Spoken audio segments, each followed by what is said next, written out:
어느 날 문득 휴대폰을 손에 쥐고 연락처 목록을 천천히 넘겨본 적이 있으신가요? 막상 전화를 걸려고 하니 망설여지고 이름 위에서 손가락이 멈춰서는 순간 말입니다. 예전에는 아무 생각 없이 누르던 번호들이 이제는 낯설게 느껴집니다. 지금 전화하면 괜히 방해가 되지 않을까? 이 사람도 바쁠 텐데, 그렇게 한참을 들여다보다가 결국 휴대폰을 내려놓고 말았던 경험 아마 한 번쯤은 있으셨을 겁니다. 그 순간 마음 한켠에서 아주 작은 목소리가 들립니다. 아, 나 혼자구나. 이 느낌은 갑작스럽게 찾아옵니다. 크게 외로운 일이 생긴 것도 아니고 특별히 누군가와 다툰 것도 아닌데 그저 평범한 하루 속에서 조용히 스며듭니다. 젊을 때는 친구가 많았고 약속도 많았고 사람 속에서 사는 게 자연스러웠습니다. 퇴근 후 술 한잔 기울이며 이런저런 이야기를 나누고 주말이면 누구를 만날지 고민하는 것이 일상이었죠. 그런데 어느 순간부터 약속은 줄어들고 먼저 연락하지 않으면 아무 일도 일어나지 않는 날들이 늘어갑니다. 이 시기에 많은 분들이 스스로를 탓합니다. 내가 성격이 변해서 그런가? 내가 매력이 없어졌나? 사람들과 잘 지내지 못한 건 아닐까?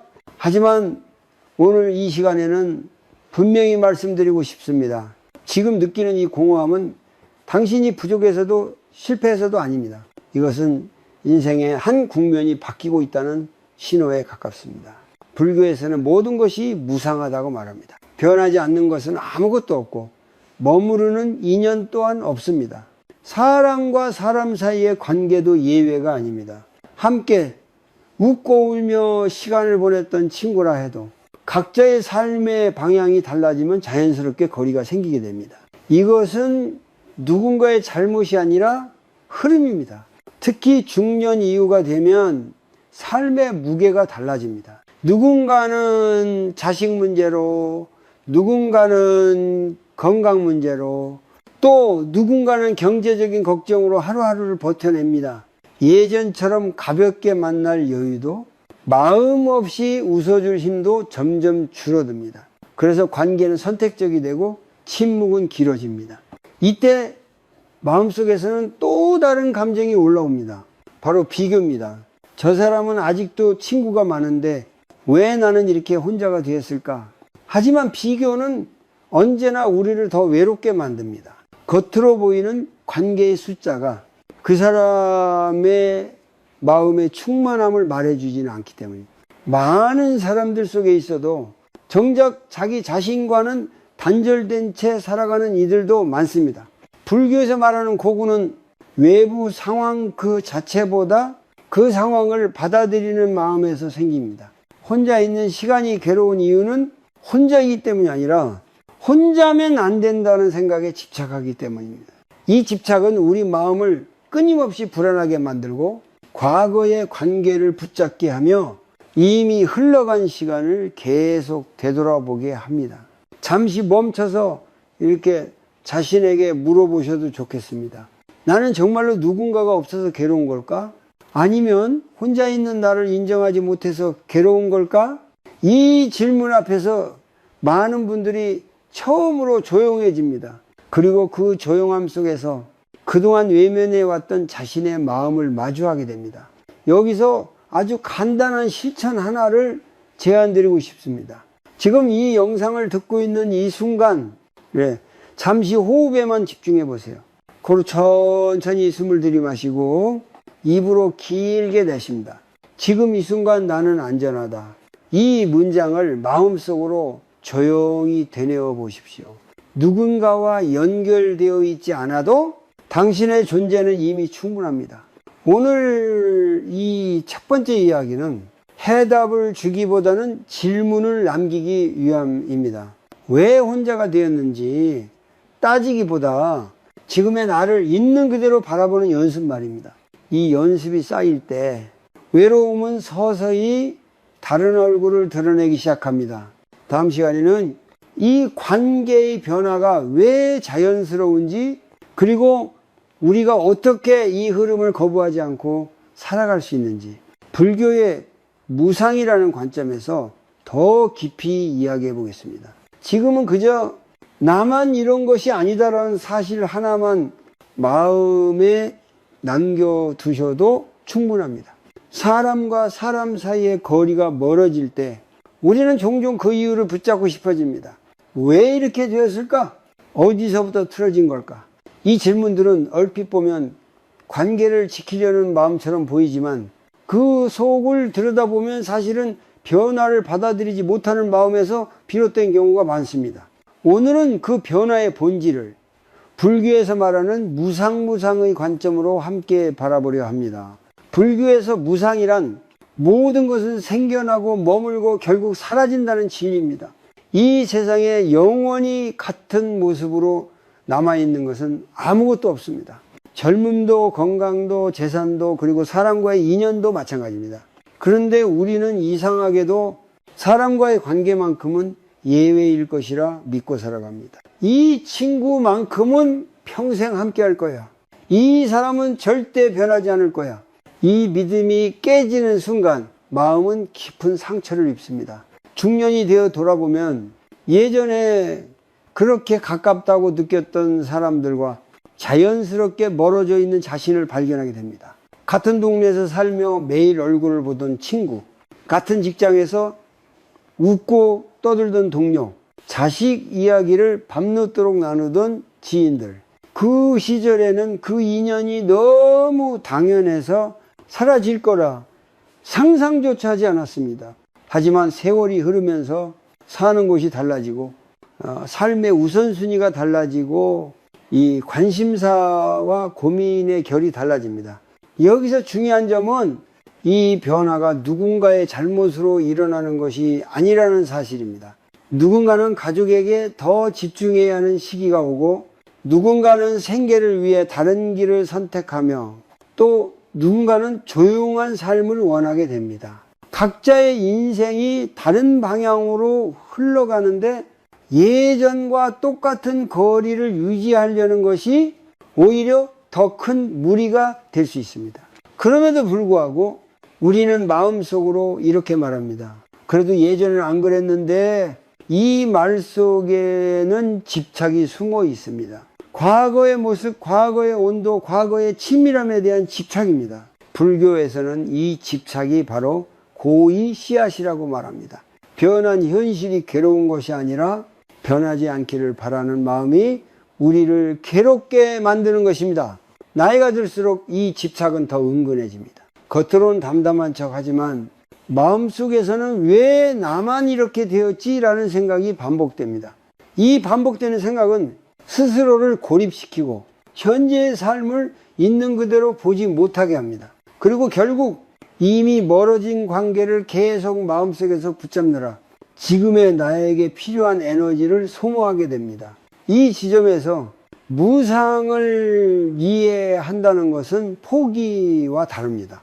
무상을 이해한다는 것은 그럴 수 있다라고 말해주는 지혜에 가깝습니다. 함께 했던 시간이 사라졌다는 뜻이 아니라 그 시간이 그 시절에 맞는 모습으로 존재했었다는 것을 인정하는 일입니다. 그 인연은 그 역할을 다했고 이제는 다른 자리로 흘러갔을 뿐입니다. 잠시 눈을 감고 과거에 소중했던 한 사람을 떠올려 보십시오. 지금은 자주 연락하지 않더라도 그 사람이 내 인생의 어느 시점에서 분명히 따뜻한 역할을 해주었다는 사실만은 부정할 수 없을 것입니다. 그렇다면 이렇게 마음속으로 말해보세요. 그때 함께 해주어서 고마웠다. 이 한마디가 집착을 감사로 바꾸는 첫걸음입니다. 여기서 아주 간단한 관찰 연습을 하나 해보겠습니다. 요즘 누군가를 떠올릴 때 그 마음이 따뜻한지 아니면 조급하고 서운한지 느껴보세요. 서운함이 먼저 올라온다면 그 관계가 아니라 그 관계에 대한 기대가 아직 남아있다는 신호일 수 있습니다. 그 사실을 알아차리는 것만으로도 마음은 조금씩 느슨해지기 시작합니다. 무상은 차갑고 냉정한 진리가 아닙니다. 오히려 우리를 자유롭게 합니다. 모든 것이 변한다는 사실을 받아들이는 순간 우리는 더 이상 억지로 붙잡지 않아도 됩니다. 붙잡지 않으니 다투지 않아도 되고 기대하지 않으니 실망도 줄어듭니다. 이것이 바로 인생 후반전에 필요한 관계의 태도입니다. 다음 이야기에서는 왜 나이가 들수록 사람들과 어울리는 일이 자연스럽게 버거워지는지, 그리고 그것이 결코 마음이 좁아져서가 아니라 삶의 에너지가 변했기 때문이라는 점을 조금 더 현실적인 예와 함께 나누어 보겠습니다. 지금은 그저 관계가 변해가는 이 흐름이 당신만의 문제가 아니라는 사실을 조용히 가슴에 담아두시면 됩니다. 어느 순간부터 사람을 만나는 일이 예전처럼 가볍지 않게 느껴지기 시작합니다. 약속이 잡히면 설레기보다 먼저 피로가 떠오르고, 만남이 끝나고 집에 돌아오면 묘하게 마음이 더 공허해질 때도 있습니다. 이럴 때 우리는 스스로를 책망합니다. 내가 너무 까다로워졌나? 이기적으로 변한 건 아닐까? 하지만 오늘은 분명히 말씀드리고 싶습니다. 이 변화는 성격의 문제가 아니라 삶의 에너지가 달라졌다는 신호입니다. 젊을 때에 우리는 관계를 통해 힘을 얻었습니다. 사람들 속에 있으면 기운이 나고 웃고 떠드는 시간이 스트레스를 풀어주었습니다. 하지만 중년을 지나며 상황은 조금씩 달라집니다. 몸은 예전 같지 않고 하루를 버텨내는데 필요한 에너지도 한정되어 있습니다. 이때 마음은 자연스럽게 묻기 시작합니다. 이 만남이 나를 살게 하는가 아니면 소모시키는가? 불교에서는 인간의 고통을 무조건 참아야 할 미덕으로 보지 않습니다. 오히려 지혜롭게 거리를 조절하지 못할 때 고가 깊어진다고 말합니다. 계속해서 마음이 불편한 자리에 자신을 밀어넣는 것은 인내가 아니라 자기 소모에 가깝습니다. 그럼에도 우리는 그래도 오래된 인연인데 이 정도는 참아야지, 이런 생각으로 스스로를 설득하며 관계를 유지합니다. 특히 중년 이후에는 관계 속에서의 역할 필요가 커집니다. 늘 들어주는 사람, 늘 맞춰주는 사람, 늘 이해해야 하는 사람으로 남아있다면 마음은 점점 말라갑니다. 겉으로는 웃고 있지만 속으로는 왜 항상 나만 그래야 하지? 라는 생각이 반복됩니다. 이 반복되는 생각이 바로 관계에서 오는 은근한 고통입니다. 여기서 중요한 것은 사람을 덜 만나고 싶어지는 마음이 냉정함이나 무관심이 아니라는 점입니다. 오히려 이는 자신의 상태를 더 정확히 느끼기 시작했다는 증거입니다. 불교에서 말하는 정념, 즉 자신의 마음과 몸을 있는 그대로 알아차리는 힘이 조금씩 생겨나고 있다는 뜻이기도 합니다. 예전에는 별일 아니었던 말 한마디가 지금은 유난히 거슬릴 때가 있습니다. 쓸데없는 비교, 끝없는 불평, 남의 인생에 대한 평가, 이런 대화를 마주할 때 마음속에서는 이미 신호를 보내고 있습니다. 나는 지금 쉬고 싶다. 이 자리는 나에게 필요하지 않다. 이 신호를 무시하고 계속 자신을 몰아붙이면 관계는 남아있어도 내면은 점점 텅 비어갑니다. 많은 분들이 이 시기에 사람들과 멀어지면 더 외로워질까봐 억지로 관계를 붙잡습니다. 하지만 역설적으로 이 억지가 외로움을 더 키우는 경우가 많습니다. 마음이 없는 만남은 위로가 아니라 소음이 되기 때문입니다. 그리고 그 소음은 혼자 있는 시간보다 훨씬 더 깊은 피로를 남깁니다. 잠시 자신에게 솔직해져 보셔도 좋겠습니다. 어떤 사람을 떠올릴 때 마음이 편안해지는지 아니면 설명하기 힘든 긴장이 먼저 올라오는지 그 감정은 틀리지 않습니다. 그저 지금의 나에게 필요한 거리를 알려줄 뿐입니다.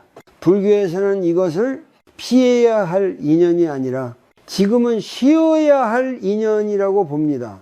여기서 아주 작은 실천 하나를 해보겠습니다. 다음 만남을 앞두고 있을 때 그 약속을 생각하며 숨을 한번 깊게 쉬어보세요. 숨이 막히는지 아니면 자연스럽게 내려가는지 느껴보십시오. 몸은 마음보다 정직합니다. 이 느낌을 기준으로 모든 약속을 취소하라는 뜻은 아닙니다. 다만 자신을 완전히 무시한 선택은 조금씩 줄여가 보자는 제안입니다. 사람들과의 거리가 멀어지는 이 시기는 삶이 좁아지는 시기가 아니라 삶이 정리되는 시기에 가깝습니다. 불필요한 소음을 줄이고 진짜 필요한 것만 남기려는 과정입니다. 이 과정에서 느끼는 허전함은 무언가를 잃어서가 아니라 비워지는 데서 오는 감각일 수 있습니다. 다음 시간에는 이 비워짐 속에서 우리가 가장 두려워하는 것, 바로 버려질까 봐라는 마음, 그리고 그 두려움이 어떻게 집착과 고통으로 이어지는지를 조금 더 깊이 들여다보겠습니다. 지금은 그저 사람이 버거워졌다는 이 느낌을 부정하지 않아도 된다는 사실만 마음에 남겨두시면 충분합니다. 사람들과의 거리가 멀어질수록 우리 마음속에서는 또 하나의 감정이 조용히 고개를 듭니다. 겉으로는 아무렇지 않은 척하지만 속에서는 알 수 없는 불안이 스며듭니다. 혹시 내가 버려진 건 아닐까? 이제는 아무에게도 필요 없는 사람이 된 건 아닐까? 이 두려움은 소리 없이 마음을 파고들며 우리를 스스로 제-암매기 시작합니다. 불교에서는 인간의 고통을 이야기할 때 반드시 등장하는 한 가지가 있습니다. 바로 집착지저입니다. 집착이란 어떤 대상이든 이것이 있어야만 내가 괜찮다고 믿는 마음입니다. 사람에게도 관계에도 역할에도 우리는 쉽게 집착합니다. 특히 중년 이후에는 누군가에게 여전히 필요하다는 감각에 강하게 매달리게 됩니다. 예전에는 가족을 위해, 직장을 위해, 자식을 위해 바쁘게 살아왔습니다. 그 과정에서 우리는 늘 누군가에게 필요한 사람이었습니다. 하지만 시간이 지나면서 자식은 자신의 삶을 꾸려가고 직장은 나를 중심으로 돌아가지 않게 됩니다. 이때 마음속에서는 허전함과 함께 존재 가치에 대한 의문이 올라옵니다. 이제 나는 누구인가? 이 질문이 바로 집착의 뿌리가 됩니다. 이 집착은 관계 속에서 더 또렷해집니다. 연락이 뜸해진 친구를 떠올리며 괜히 서운해지고 답장이 늦어지면 마음속에서 수많은 생각이 반복됩니다. 내가 뭔가 잘못했나? 나를 피하는 건 아닐까? 이 반복되는 생각은 상대를 향한 관심처럼 보이지만 사실은 버려질지도 모른다는 두려움에서 비롯됩니다. 불교에서는 이 두려움을 자아에 대한 집착이라고 봅니다. 나는 관계 속에서만 존재할 수 있다는 믿음, 혼자가 되면 나는 무가치해진다는 생각, 이 생각이 깊어질수록 혼자 있는 시간은 견디기 힘든 공백이 되고 사람은 공백을 채우기 위해 원하지 않는 관계에도 스스로를 밀어넣게 됩니다. 하지만 잠시 멈춰서 생각해 볼 필요가 있습니다. 정말로 누군가와 연결되어 있지 않으면 나는 사라지는 존재일까요? 아무도 나를 찾지 않는 날, 그날에 나는 가치가 없는 사람일까요? 불교의 가르침은 분명합니다. 존재의 가치는 타인의 필요 여부로 결정되지 않습니다. 당신은 이미 숨쉬고 있는 그 자체로 충분한 존재입니다. 문제는 혼자 있는 상황이 아니라 그 상황을 바라보는 마음입니다.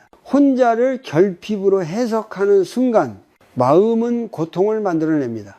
하지만 혼자를 돌아옴으로 바라보면 같은 상황이 전혀 다른 의미를 갖게 됩니다. 돌아옴이란 바깥으로 흩어졌던 마음이 다시 자기 자신에게로 돌아오는 과정입니다. 이 시기에 많은 분들이 자기도 모르게 관계를 통제하려 합니다. 먼저 연락하고 반응을 확인하고 상대의 태도에 일희일비합니다.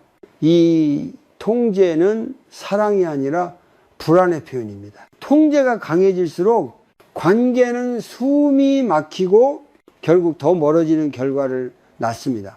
이것이 집착이 만들어내는 역설입니다. 여기서 중요한 전환점이 필요합니다. 붙잡지 않아도 된다는 허락을 스스로에게 주는 것입니다. 붙잡지 않는다고 해서 인연이 사라지는 것은 아닙니다. 다만 인연이 자연스럽게 숨 쉴 수 있는 공간을 내어주는 것입니다. 불교에서는 이것을 놓아줌이라고 부릅니다. 버림이 아니라 자유롭게 두는 태도입니다. 네, 아주 짧은 마음 연습을 하나 해보겠습니다. 누군가를 떠올릴 때 그 사람에게서 무언가를 바라며 떠올리는지 아니면 그저 잘 지내길 바란다고 느끼는지 조용히 살펴보세요. 만약 바람이 많다면 그만큼 집착도 남아있다는 뜻입니다. 그 사실을 알아차리는 것만으로도 집착은 이미 조금 느슨해집니다. 나이가 들수록 버려질까봐 두려워하는 마음은 부끄러운 것이 아닙니다. 그만큼 열심히 관계 속에서 살아왔다는 증거이기도 합니다. 하지만 이제는 그 두려움을 끌어안고 살아갈 시기가 아니라 그 두려움 너머를 바라볼 시기입니다. 두려움 뒤에는 늘 자기 자신이 있습니다. 네, 다음 시간에는 이 두려움을 넘어 혼자 있음을 전혀 다른 시선으로 바라보는 법, 즉 외로움과 고독의 차이를 불교와 심리의 관점에서 함께 살펴보겠습니다. 지금은 그저 붙잡고 있던 소원을 아주 조금만 풀어도 괜찮다는 사실을 마음에 남겨두시면 됩니다. 사람들은 흔히 이렇게 말합니다. 나는 혼자 있는 게 너무 외로워. 하지만 조금 더 깊이 들여다보면 우리가 느끼는 감정은 하나가 아닙니다. 비슷해 보이지만 전혀 다른 두 가지 상태가 있습니다. 바로 외로움과 고독입니다. 이 둘을 구분하지 못할 때 혼자 있는 시간은 견디기 힘든 형벌처럼 느껴집니다. 외로움은 마음이 바깥을 향해 있을 때 생깁니다. 누군가를 찾고 누군가의 반응을 기다리고 누군가에게 인정받고 싶을 때 그 기대가 채워지지 않으면 마음은 곧바로 결핍을 느낍니다. 왜 아무도 나를 찾지 않을까? 나는 잊힌 존재가 된 건 아닐까? 이 질문들이 반복될수록 외로움은 점점 깊어집니다. 반면 고독은 방향이 다릅니다. 고독은 마음이 안쪽을 향할 때 생깁니다. 누군가를 필요로 하지 않아서가 아니라 지금 이 순간에 나와 함께 머무를 수 있을 때 자연스럽게 나타나는 상태입니다. 불교에서는 이를 자기 자신과 함께 있음이라고 표현합니다. 이때의 혼자는 결핍이 아니라 충만에 가깝습니다. 많은 중년의 분들이 이 두 감정을 혼동합니다. 혼자 있는 시간이 길어지면은 곧바로 나는 외로운 사람이다라고 규정해버립니다. 하지만 실제로는 그 시간 동안 자기 자신과 얼마나 연결되어 있었는지를 한 번도 살펴보지 않은 경우가 많습니다. 외로움은 혼자 있어서 생기는 것이 아니라 혼자 있으면서도 계속 남을 바라볼 때 생깁니다. 예를 들어 이런 순간이 있습니다. 집에 혼자 앉아 있으면서도 계속 휴대폰을 확인합니다.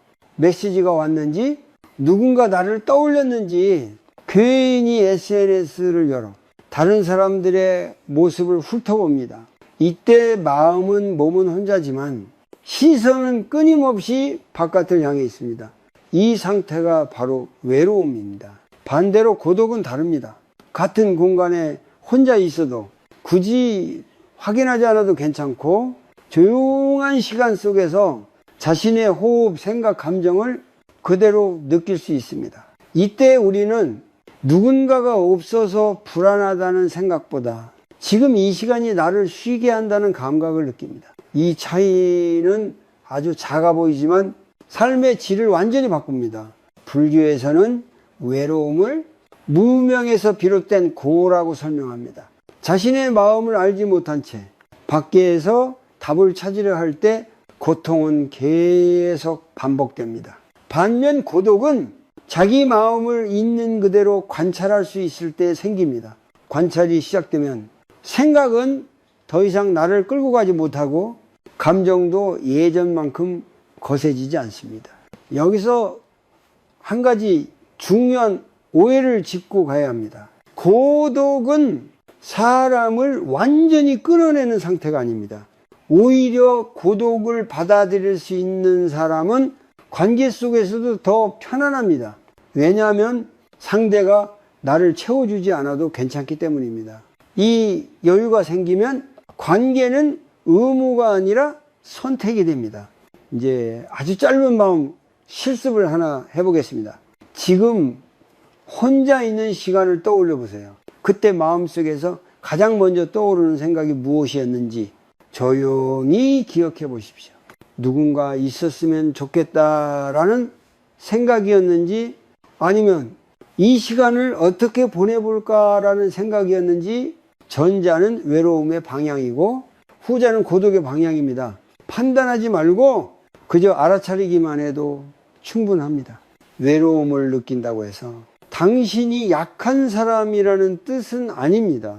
그만큼 관계 속에서 열심히 살아왔다는 증거이기도 합니다. 하지만 이제는 그 에너지를 바깥이 아니라 안쪽으로 돌려볼 시점입니다. 이 전환이 이루어질 때 혼자 있는 시간은 더 이상 공백이 아닙니다. 고독은 처음에는 낯설고 불편합니다. 조용하면 그동안 미뤄두었던 생각들이 올라오기 때문입니다. 후회, 아쉬움, 두려움 같은 감정들이 한꺼번에 떠오를 수도 있습니다. 하지만 불교에서는 말합니다. 그 감정들을 없애려 하지 말고 그저 흘러가게 두라고. 붙잡지 않으면 감정은 스스로 힘을 잃습니다. 외로움은 지금 나는 부족하다는 신호처럼 느껴지지만 고독은 지금 나는 나와 함께 있다는 확인입니다. 이 차이를 이해하는 순간 혼자 있는 시간에 대한 두려움은 조금씩 풀리기 시작합니다. 그리고 그 자리에는 조용하지만 단단한 안정감이 남습니다. 다음 시간에는 이 고독 속에서 우리가 어떻게 기대와 바람을 내려놓을 수 있는지, 그리고 왜 기대가 많을수록 관계에서 상처가 깊어지는지를 함께 살펴보겠습니다. 지금은 그저 외로움이라고 믿어왔던 감정 안에 다른 가능성이 숨어 있다는 사실만 마음에 담아두시면 됩니다. 혼자 있는 시간이 길어질수록 우리 마음은 자연스럽게 무언가를 기대하기 시작합니다. 누군가가 먼저 연락해 주길, 누군가가 나를 알아봐 주길, 누군가가 이 공백을 채워주길 바라는 마음입니다. 하지만 기대는 생각보다 조용히 우리를 지치게 합니다. 기대가 커질수록 마음은 늘 바깥을 향해 열려 있고 그 문이 닫힐 때마다 상처는 반복됩니다. 불교에서는 이러한 상태를 마음이 흩어져 있는 상태라고 말합니다. 지금 이 순간에 머무르지 못하고 항상 다른 가능성, 다른 반응, 다른 사람을 향해 떠도는 마음입니다. 이때 필요한 것이 바로 정념, 즉 지금 여기에서 자기 마음을 또렷하게 알아차리는 힘입니다. 정념은 특별한 수행이 아니라 아주 일상적인 순간에서 시작됩니다. 혼자 있을 때 우리는 종종 생각에 끌려다닙니다. 과거의 말 한마디를 되새기고 아직 오지 않은 미래의 상황을 상상하며 마치 지금 이 순간은 없는 것처럼 살아갑니다. 이렇게 생각이 반복되면은 몸은 가만히 있어도 마음은 쉬지 못합니다. 그래서 혼자 있어도 더 피곤해지는 것입니다. 여기서 중요한 전환이 하나 있습니다. 혼자 있는 시간을 참아야 하는 시간이 아니라 머물러 볼 수 있는 시간으로 바라보는 것입니다. 불교에서는 이것을 있는 그대로 머무름이라고 합니다. 무언가를 바꾸려 하지 않고 지금의 상태를 그대로 알아차리는 태도입니다. 아주 간단한 호흡 실습을 함께 해보겠습니다. 지금 이 순간 등받이에 몸을 조금 기대거나 자세를 편안하게 하십시오. 눈을 감아도 좋고 뜨고 있어도 괜찮습니다. 코로 천천히 숨을 들이마시고 배가 부풀어 오르는 것을 느껴봅니다. 그리고 입으로 길게 숨을 내쉽니다. 이때 마음속으로 지금 나는 여기 있다라고 조용히 말해보세요. 이 호흡은 외로움을 없애기 위한 것이 아닙니다. 외로움을 느끼는 나를 그대로 두기 위한 연습입니다. 느낌을 없애려 할수록 마음은 더 저항합니다. 하지만 그저 바라보면 감정은 파도처럼 일어났다가 자연스럽게 가라앉습니다. 이것이 불교에서 말하는 관관의 시작입니다. 또 하나의 작은 실천을 제안드리고 싶습니다. 혼자 식사를 할 때 TV나 휴대폰을 잠시 내려놓아 보세요. 숟가락을 드는 손의 무게, 음식의 온기, 씹을 때의 감각을 천천히 느껴봅니다. 이 단순한 행위가 마음을 현재로 데려옵니다. 그 순간 혼자는 더 이상 비어있지 않습니다. 기대는 주로 이 순간 말고 다른 순간을 바라볼 때 생깁니다. 누군가가 있어야만 괜찮을 것 같고 다른 상황이 되어야만 편안할 것 같다는 생각. 하지만 정념이 깊어질수록 우리는 깨닫게 됩니다. 지금 이 상태에서도 숨은 쉬어지고 몸은 살아있고 마음은 느끼고 있다는 사실을 말입니다. 이 단순한 사실이 기대를 조금씩 느슨하게 만듭니다. 중년 이후의 삶에서 모든 기대를 없애는 것은 현실적이지 않습니다. 다만 기대에 끌려가지 않는 연습은 가능합니다. 기대가 올라오면 지금 기대하고 있구나라고 조용히 알아차리는 것. 그 이상도 그 이하도 아닙니다. 알아차림은 판단이 아니기 때문에 마음을 다치게 하지 않습니다. 마음을 다치게 하지 않습니다. 혼자 있는 시간에 이런 연습이 반복되면 마음에는 작은 변화가 생깁니다. 누군가의 반응에 덜 흔들리고 연락이 없어도 자신을 탓하지 않게 됩니다. 이것이 바로 기대에서 자유로워지는 첫걸음입니다. 자유는 갑자기 오지 않지만 이렇게 아주 작게 시작됩니다. 이 불교에서는 말합니다. 마음이 현재에 머물 때 고통은 뿌리를 내리지 못한다고. 혼자 있는 시간을 정념으로 채우기 시작하면 그 시간은 공백이 아니라 회복의 공간이 됩니다. 회복이 이루어질 때 우리는 더 이상 누군가에게 매달려야 할 이유를 찾지 않게 됩니다. 다음 시간에는 이렇게 기대를 내려놓은 마음으로 어떻게 자기 자신을 향한 자비, 즉 스스로를 친구처럼 대하는 태도가 형성되는지를 함께 이야기해 보겠습니다. 지금은 그저 혼자 있는 이 시간이 당신을 무너뜨리는 시간이 아니라 다시 세우는 시간이 될 수 있다는 가능성을 조용히 느껴보시면 충분합니다. 기대가 조금씩 느슨해지면 그 자리에 낯선 감정 하나가 남습니다. 바로 조용한 공백입니다. 이 공백을 많은 사람들은 다시 채우려 합니다. 다른 관계로, 다른 약속으로, 다른 소리로. 하지만 오늘은 이 공백을 서둘러 채우지 않아도 된다는 이야기를 해보려 합니다. 이 공백은 비어 있음이 아니라 자기 자신을 만날 수 있는 자리이기 때문입니다. 우리는 평생 타인에게 친절해지도록 배워왔습니다. 참아주고 이해해주고 상처를 줘도 넘겨주는 법에 익숙해졌습니다. 그런데 이상하게도 자기 자신에게만은 그만큼의 친절을 허락하지 않습니다. 혼자 있는 시간이 늘어나면 스스로를 더 엄격하게 평가하고 이 나이에 나는 왜 이럴까라며 자신을 몰아붙입니다. 이 태도는 마음을 더욱 고집시킵니다. 불교에서는 자비를 타인에게만 향하는 마음으로 보지 않습니다. 자비의 출발점은 바로 자기 자신입니다. 자신의 부족함, 지친 마음, 흔들리는 감정을 판단 없이 바라보는 태도. 이 태도가 없으면 아무리 많은 관계 속에 있어도 마음은 늘 외롭습니다. 혼자 있는 시간에 자기 자신과 어떻게 대화하고 있는지 한번 떠올려 보십시오. 괜찮아 라고 말하고 있는지 아니면 이것밖에 못하냐고 꾸짖고 있는지. 이 내면의 목소리는 우리가 생각하는 것보다 훨씬 큰 영향을 미칩니다. 친절한 말은 마음을 눕히고 거친 말은 마음을 긴장시킵니다. 여기서 아주 간단한 자비 연습을 해보겠습니다. 지금 마음이 가장 힘들었던 순간을 하나 떠올려 보세요. 그때 자신에게 누군가가 곁에서 이렇게 말해준다면 어떤 기분이 들지 상상해 보십시오. 그동안 정말 애썼다. 그럴 수 있었다. 지금 이 모습도 괜찮다.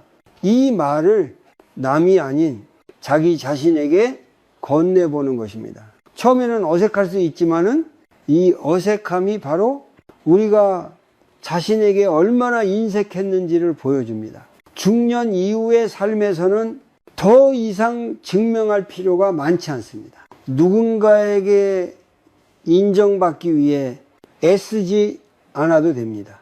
불교에서는 자기 존재를 있는 그대로 받아들이는 것을 수용이라고 합니다. 수용은 포기가 아니라 현실을 왜곡하지 않는 용기입니다. 이 용기가 생길 때 마음은 한결 부드러워집니다. 자기 자신과 친구가 되기 시작하면 관계의 모양도 달라집니다. 예전처럼 누군가에게 매달리지 않게 되고 상대의 반응에 과도하게 흔들리지 않습니다. 왜냐하면 이미 내 안에 나를 지지해 주는 존재가 있기 때문입니다. 이 안정감은 외부에서 쉽게 흔들 수 없습니다. 혼자 있는 시간을 스스로를 돌보는 시간으로 사용해 보세요. 대단한 일이 아니어도 괜찮습니다. 따뜻한 차 한 잔을 마시며 몸에 긴장을 느끼거나 천천히 산책하며 자신의 걸음에 귀를 기울이는 것. 이 사소한 돌봄이 자기 자비의 씨앗이 됩니다. 씨앗은 바로 자라지 않지만 분명히 뿌리를 내립니다. 많은 분들이 혼자 있는 게 익숙해지면 사람을 멀리하게 되지 않을까를 걱정합니다. 하지만 실제로는 반대입니다. 자기 자신을 잘 돌볼 줄 아는 사람은 타인에게도 여유롭습니다. 집착하지 않기 때문에 관계는 더 가벼워지고 필요할 때 자연스럽게 이어집니다. 이것이 불교에서 말하는 무집착의 관계입니다. 자비는 감정이 아니라 태도입니다. 기분이 좋을 때만 가능한 것이 아니라 기분이 가라앉아 있을 때일수록 더 필요한 태도입니다. 혼자 있는 시간에 이 태도를 연습할수록 외로움은 서서히 힘을 잃습니다. 그 자리를 대신에 조용한 신뢰가 남습니다. 나는 나와 함께 있어도 괜찮다는 신뢰입니다. 다음 시간에는 이렇게 내면이 조금씩 채워질 때 이 사람과의 관계가 어떻게 자연스럽게 다시 열리는지 억지로 만들지 않아도 인연이 흘러오게 되는 과정을 함께 살펴보겠습니다. 지금은 그저 자기 자신에게 조금 더 친절해져도 된다는 허락을 마음속에 내려놓으시면 충분합니다. 자기 자신을 조금씩 돌보기 시작하면 마음속에 아주 미묘한 변화가 일어납니다. 예전에는 사람을 떠올릴 때 이 관계를 어떻게 유지해야 할까가 먼저였다면 이제는 이 만남이 나에게 어떤 울림을 주는가를 느끼게 됩니다. 이 변화는 겉으로 잘 드러나지 않지만 관계의 방향을 근본적으로 바꿉니다. 오늘은 이 지점에서 내면이 채워질 때 관계가 어떻게 달라지는지를 이야기해 보려고 합니다. 불교에서는 인연을 억지로 붙잡는 것으로 보지 않습니다. 인연은 조건이 맞을 때 만나고 조건이 바뀌면 흩어집니다. 이 흐름을 거스르지 않을 때 관계는 고통이 아니라 배움이 됩니다. 자기 자신과의 관계가 안정되면 타인과의 관계에서도 더 이상 결핍을 채우려 하지 않게 됩니다. 이때부터 인연은 필요해서가 아니라 자연스러움에서 시작됩니다. 중년 이후 많은 분들이 사람을 만나는 일이 줄어든 것을 이 삶이 좁아졌다고 느낍니다. 하지만 내면이 채워진 사람에게 관계의 숫자는 더 이상 중요하지 않습니다. 한두 사람과의 짧은 대화, 스쳐가는 인사 한마디에서도 충분한 온기를 느낄 수 있기 때문입니다. 이 온기는 상대에게서 빼앗아오는 것이 아니라 자기 안에서 흘러나옵니다. 예전에는 연락이 오지 않으면 서운했고 관계가 느슨해지면 불안했습니다. 하지만 내면이 단단해지면 연락의 빈도보다 만남의 질을 보게 됩니다. 잠깐의 대화라도 서로의 경계를 존중하고 억지 없는 교류가 이루어질 때 그 관계는 오래 여운을 남깁니다. 불교에서 말하는 바른 인연이란 바로 이런 상태를 가리킵니다. 이 시기에 나타나는 또 하나의 변화는 사람을 선별하려는 마음이 줄어든다는 점입니다. 누가 내 편인지, 누가 나를 이해해 줄지 끊임없이 따져 묻지 않게 됩니다. 그 대신 이 만남이 지금의 나에게 맞는가를 조용히 살펴봅니다. 맞지 않다면 억지로 끌어당기지 않고 맞다면 자연스럽게 머뭅니다. 이 태도에는 미련도 죄책감도 많지 않습니다. 여기서 중요한 점은 관계가 다시 열린다고 해서 사람이 갑자기 많아지는 것은 아니라는 사실입니다. 오히려 관계는 더 느리게, 더 간결하게 이어집니다. 불필요한 말이 줄고 설명하려는 욕구도 줄어듭니다. 있는 그대로의 나를 증명하지 않아도 되기 때문입니다.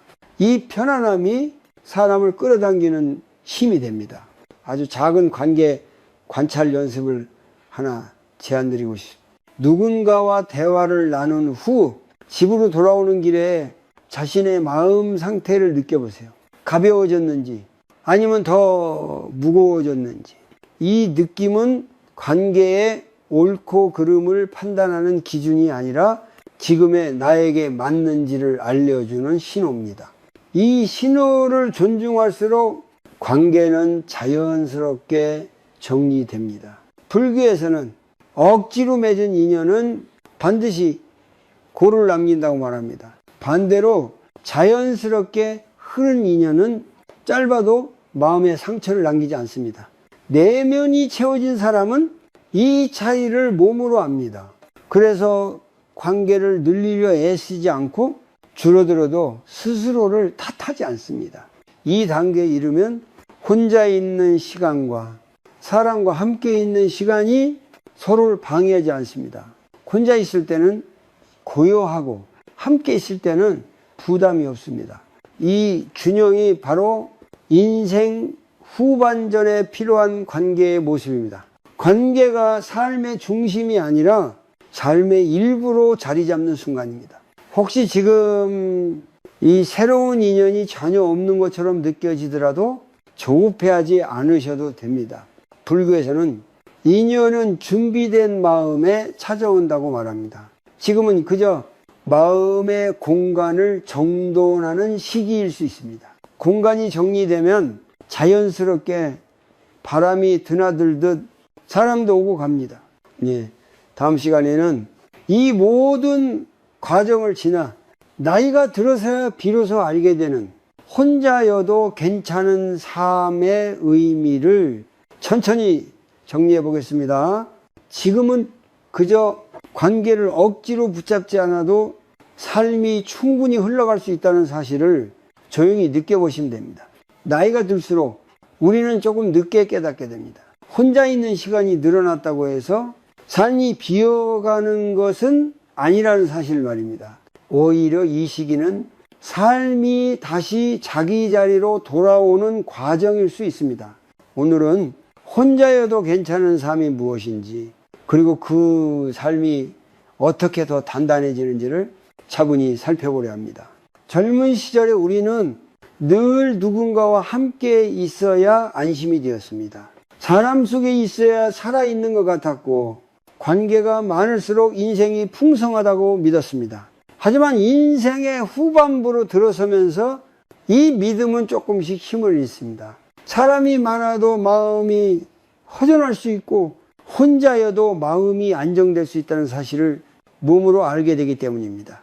불교에서는 삶의 성숙을 의존해서 자립으로 가는 길이라고 말합니다. 이 자립은 경제적인 독립만을 뜻하지 않습니다. 감정적으로, 정신적으로 스스로를 지탱할 수 있는 힘을 말합니다. 혼자 있는 시간을 견딜 수 있다는 것은 이미 이 힘이 자라고 있다는 증거입니다. 중년 이후에 찾아오는 고독은 젊은 시절의 외로움과 다릅니다. 젊을 때의 외로움이 무언가를 더 얻고 싶어서 생기는 갈증이라면, 지금의 고독은 불필요한 것을 내려놓고 난 뒤에 정적에 가깝습니다. 이 정적은 처음에는 낯설지만 익숙해지면 마음을 깊게 쉬게 합니다. 불교에서는 이 상태를 고요 속의 충만함이라고 표현합니다. 혼자여도 괜찮아졌다는 것은 사람이 필요 없어졌다는 뜻이 아닙니다. 다만 사람이 없으면 무너진다는 믿음에서 벗어났다는 의미입니다. 이 변화는 삶을 훨씬 가볍게 만듭니다. 관계는 선택이 되고 만남은 의무가 아니라 기쁨이 됩니다. 이때부터 우리는 사람을 만날 때도 더 솔직해질 수 있습니다. 이 시기의 삶에서는 하루를 어떻게 보내는지가 중요해집니다. 크게 특별할 필요는 없습니다. 아침에 눈을 뜨고 천천히 차를 마시는 시간, 가볍게 몸을 움직이며 자신의 호흡을 느끼는 순간, 짧은 산책 속에서 계절의 변화를 바라보는 일. 이 소소한 반복이 혼자 있는 시간을 삶으로 바꿉니다. 여기서 하나의 아주 단순한 실천을 제안드리고 싶습니다. 하루 중 의도적으로 혼자 있는 시간을 10분만 정해보세요. 그 시간에는 무언가를 성취하려 하지 말고 그저 앉아있거나 천천히 걷거나 차 한 잔을 마셔도 좋습니다. 중요한 것은 그 시간을 쓸모 있는 시간으로 만들지 않는 것입니다. 쓸모를 내려놓을 때 마음은 비로소 힘을 얻습니다. 불교에서는 인생의 마지막까지 붙잡아야 할 것은 사람도 물질도 아니라 평온한 마음이라고 말합니다. 이 평온은 관계가 많아서 오는 것이 아니라 관계에 휘둘리지 않아서 생깁니다. 혼자여도 괜찮다는 감각은 바로 이 평온의 기초입니다. 혹시 지금 혼자 있는 시간이 많아 자신이 뒤처진 것처럼 느껴진다면 이렇게 마음속으로 말해보세요. 나는 지금 나에게 돌아오는 중이다. 이 말은 고독을 실패가 아닌 전환으로 바라보게 도와줍니다. 전환의 시기에는 속도가 느려지는 것이 자연스럽습니다. 혼자여도 괜찮아진 사람은 삶을 서두르지 않습니다. 과거에 매달리지도 않고 미래를 과하게 걱정하지도 않습니다. 지금 이 하루를 있는 그대로 살아낼 뿐입니다. 이 단순함이 인생 후반전을 지탱하는 가장 큰 힘이 됩니다. 다음이자 마지막 시간에는 지금까지의 이야기를 천천히 정리하며 나이 들어간다는 것의 의미, 그리고 혼자 가는 길 위에서도 어떻게 마음의 따뜻함을 잃지 않을 수 있는지를 함께 마무리해 보겠습니다. 지금은 그저 혼자여도 충분히 살아갈 수 있는 자신을 조용히 인정해 주시면 됩니다. 인생의 어느 지점에 이르면 우리는 더 이상 서두르지 않게 됩니다. 누군가보다 앞서야 할 이유도 무언가를 증명해야 할 필요도 조금씩 사라집니다. 그 자리에 남는 것은 이제 나는 어떻게 살아가고 싶은가? 라는 아주 조용한 질문입니다. 오늘은 이 질문 앞에서 지금까지의 이야기를 천천히 정리하며 인생 후반전의 의미를 함께 바라보려 합니다. 불교에서는 삶을 하나의 긴 수행으로 봅니다. 젊을 때의 삶이 쌓고 넓히고 증명하는 시기였다면 나이가 들어가는 삶은 비우고 내려놓고 돌아오는 시기입니다. 이때 혼자 있는 시간이 늘어나는 것은 벌이 아니라 자연스러운 흐름입니다. 사람이 줄어드는 만큼 자기 자신과 마주할 시간이 늘어나는 것입니다. 혼자 가는 길이 두려운 이유는 우리가 그 길을 실패로 배워왔기 때문입니다. 혼자 남았다는 말 속에는 항상 결핍의 뉘앙스가 담겨 있었습니다. 하지만 인생의 후반전에서 혼자는 더 이상 결핍이 아닙니다. 오히려 불필요한 짐을 내려놓고 가볍게 걸을 수 있는 상태에 가깝습니다. 불교에서는 이것을 해탈의 방향이라고도 말합니다. 이 시기의 삶에서는 많은 것을 하지 않아도 됩니다. 대신 하나를 하더라도 온전히 하는 것이 중요해집니다. 밥을 먹을 때는 밥을 먹고, 걸을 때는 걷고, 쉬고 싶을 때는 쉬는 것. 이 단순한 태도가 마음을 현재에 머물게 합니다. 현재에 머무는 마음은 외로움을 키우지 않습니다. 사람이 줄어들수록 마음이 메말라질 거라 생각하지만 실제로는 반대인 경우가 많습니다. 관계의 소음이 줄어들면 감정은 더 섬세해지고 작은 것에도 감사할 수 있게 됩니다. 아침 햇살, 조용한 집안의 공기, 무사히 지나간 하루, 또 이런 것들이 이전보다 더 또렷하게 느껴집니다. 이 감각은 이 삶이 깊어지고 있다는 신호입니다. 불교에서 말하는 평상심은 특별한 깨달음이 아닙니다. 기쁘면 기쁜 대로, 쓸쓸하면 쓸쓸한 대로 그 감정을 밀어내지 않고 함께 머무는 태도입니다. 혼자 있는 날에 쓸쓸함이 올라온다면 오늘은 이런 날이구나라고 조용히 인정해 보세요. 밀어내지 않을 때 감정은 오래 머물지 않습니다. 여기서 마지막으로 아주 짧은 마음 연습을 하나 제안 드리고 싶습니다. 하루가 끝날 무렵 오늘 하루를 떠올리며 자신에게 한 가지 질문을 던져보세요. 오늘 나는 나를 너무 몰아붙이지는 않았는가? 그리고 가능하다면 이렇게 말해 보십시오. 오늘도 여기까지 살아낸 나에게 고맙다. 이 말은 누군가 대신 해줄 수 없는 가장 깊은 위로입니다. 인생은 결국 각자가 자기 속도로 걸어가는 길입니다. 함께 걷는 구간도 있고 혼자 걷는 구간도 있습니다. 어느 쪽이 옳고 그르다고 말할 수 없습니다. 다만 중요한 것은 혼자 걷는 시간에도 자기 자신을 버리지 않는 것입니다. 자기 자신을 버리지 않는 사람은 결코 외롭지 않습니다. 혼자여도 괜찮아진다는 것은 세상과 등을 지겠다는 뜻이 아닙니다. 오히려 세상과 건강한 거리를 가질 수 있게 되었다는 의미입니다. 이 거리가 생길 때 우리는 다시 사람을 만날 수 있고 다시 웃을 수 있으며 필요하다면 다시 손을 내밀 수도 있습니다. 억지가 아닌 자연스러운 마음으로 말입니다. 이제 인생 후반전은 무언가를 더 얻기 위한 시간이 아니라 이미 살아온 시간을 따뜻하게 품어주는 시간입니다. 지나온 날들을 부정하지 않고 앞으로의 날들을 두려워하지 않는 태도, 그 태도 속에서 혼자는 고독이 되고 고독은 평온이 됩니다. 지금 이 이야기를 듣고 계신 당신이 혼자 있는 시간을 외로움이 아닌 고요한 친구로 받아들일 수 있기를 바랍니다. 그 고요 속에서 당신의 삶은 여전히 진행 중이며 여전히 충분히 의미 있다는 사실을 잊지 않으셨으면 좋겠습니다.